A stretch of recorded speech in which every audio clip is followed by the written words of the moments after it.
Hi everyone, Nat Richards from Text on the Move here, and today's topic for this video is a more broader look at the Australian migration system with a couple of key factors. So talking to people from all over the world, as we do as migration consultants, there's a fairly common theme here. People want to move to Australia, or they're thinking about moving to Australia because it's somewhat of a lifelong sort of dream or sort of goal that they've set for themselves for quite a while, because they're fairly sure that Australia is where they want to spend the rest of their lives. So they come to a point in their own life where they go, yeah, I think now's the right time, let's make this happen.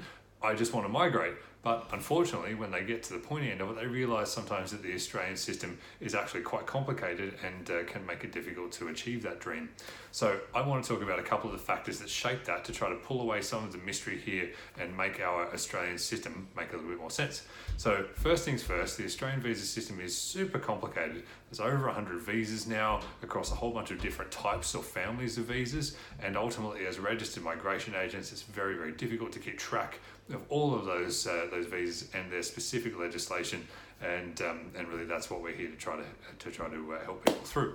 The whole system is very much geared toward people who can migrate to Australia, bringing with them skills and professional or occupational experience that the Australian government has decided is lacking here locally. So really, we put an emphasis on people that can come with skills.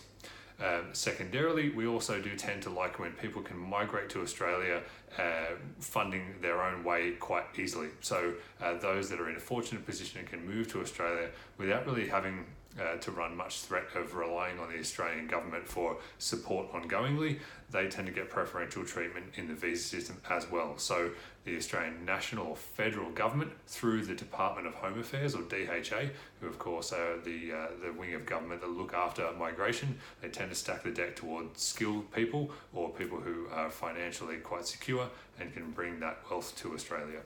So our focus, of course, is on the skilled part of that whole equation, working through the motor industry here in Australia as we do for automotive mechanics, diesel mechanics, or HGV techs in the UK, or panel beaters, of course, are our big focuses.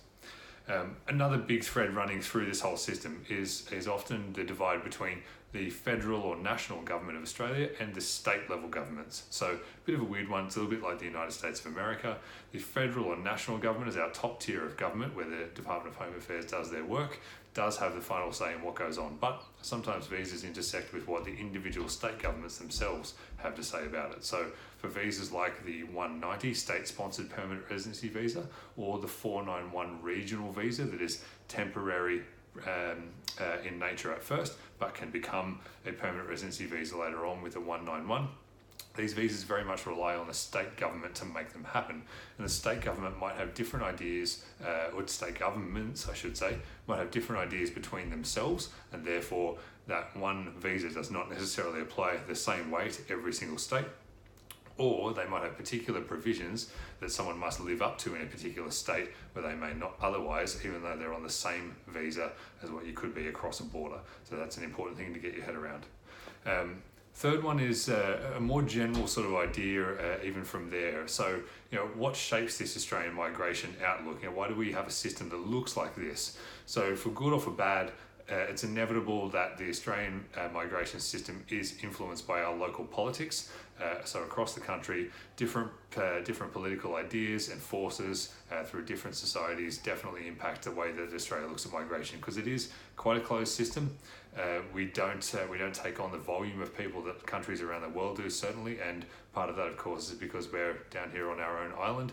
But at the end of the day, the Australian system is a little bit more claustrophobic than others, and part of that is definitely influenced by the Australian political balance. So over the last decade, we've had no clearer majorities in the ruling powers. So when a particular party has been voted into office and is running the show, they've not had the sort of clear majority over their opposition that has taken away some of the voice of smaller independent people working within our political system. And those independents who have been able to throw a little bit more weight around than what they otherwise might have typically been a little bit more conservative in their outlook on migration, and that's definitely influenced where we're at. You You can also see that coming through now in the move toward regional visas like the 491 and 494, because ultimately the political drive to get people away from those big urban centres of Sydney, Melbourne and Brisbane is starting to play out in a much keener way in that visa system through those newly announced regional visas. So I hope some of that helps. It's a bit rambling, I'm sorry for that, but ultimately migration is complex, so the videos are sometimes going to be long. If you've got any questions about anything I've rattled off there, please don't hesitate to reach out. My name's Nat. You can get me at nat.richards@techsonthemove.com.au. Alternatively, drop some comments wherever you're seeing this video. Check us out on YouTube. Follow us on Facebook. We're here to help. Thank you.